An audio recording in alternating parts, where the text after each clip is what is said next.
Você já teve a impressão de que Deus só aparece quando tudo já está destruído? Já se perguntou por que, às vezes, o chamado divino vem no momento mais sombrio da vida? Foi exatamente assim com Ezequiel. Ele não estava em um templo, nem em um palácio. Estava exilado, longe de casa, longe do altar, longe da esperança. E justamente ali, à beira de um rio esquecido, Deus rasgou o céu e lhe mostrou algo que nenhum homem jamais esquece. Ezequiel viu criaturas com 4 rostos. Viu rodas dentro de rodas, olhos por todos os lados. Viu um trono de fogo e sobre ele algo que parecia com um homem feito de pura luz e fogo. Aquilo não era só uma visão, era um rompimento com a realidade. E com essa visão veio uma missão. Mas o que parecia um chamado glorioso era, na verdade, uma condenação. Deus o chamou para ser profeta, não para salvar, mas para anunciar o fim, não para curar, mas para expor. Ezequiel foi arrancado do mundo comum para se tornar uma mensagem viva. E então veio o silêncio. Deus o calou. Sua boca foi trancada. Ele só poderia falar quando Deus mandasse. E quando o povo esperava um discurso, Ezequiel entregava performances perturbadoras. Dormia de lado por meses, comia comida suja, desenhava a destruição de Jerusalém em tijolos, um teatro grotesco que ninguém compreendia. Mas Ezequiel não era louco, era obediente.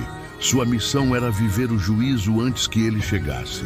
Representar o castigo antes que ele se concretizasse, carregar no corpo a dor de uma nação que escolheu ignorar Deus. Enquanto todos zombavam, ele sabia. O fim estava próximo. E então, o fim veio. Jerusalém caiu. O templo foi destruído.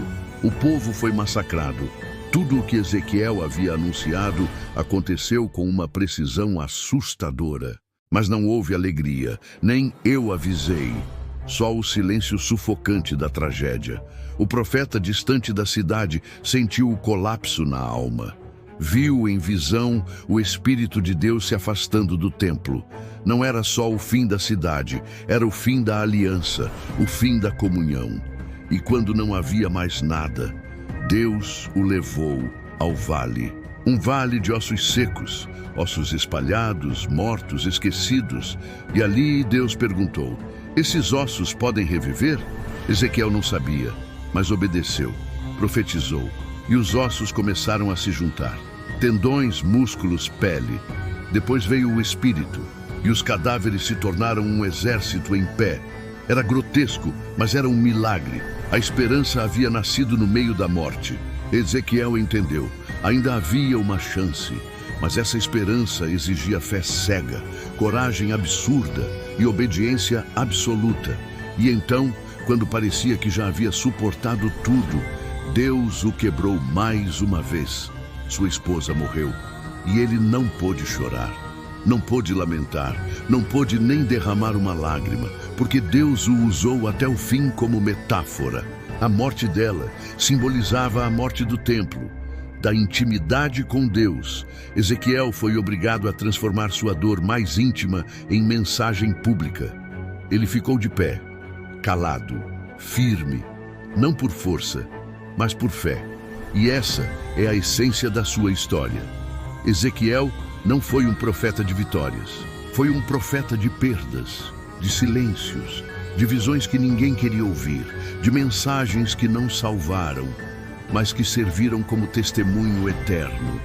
A Bíblia o chama de Filho do Homem, um título que rebaixa, que lembra que ele era apenas pó. Mas foi justamente esse pó que Deus usou para falar com nações, com gerações, com todos nós. Você se identifica com Ezequiel? Comenta. Eu continuo mesmo quebrado, porque às vezes o verdadeiro milagre é continuar. Obrigado por assistir esse vídeo. Pedimos que se inscreva em nosso canal e curta esse vídeo. Ative também o sininho das notificações para ser avisado sobre nossas postagens. Até o próximo vídeo.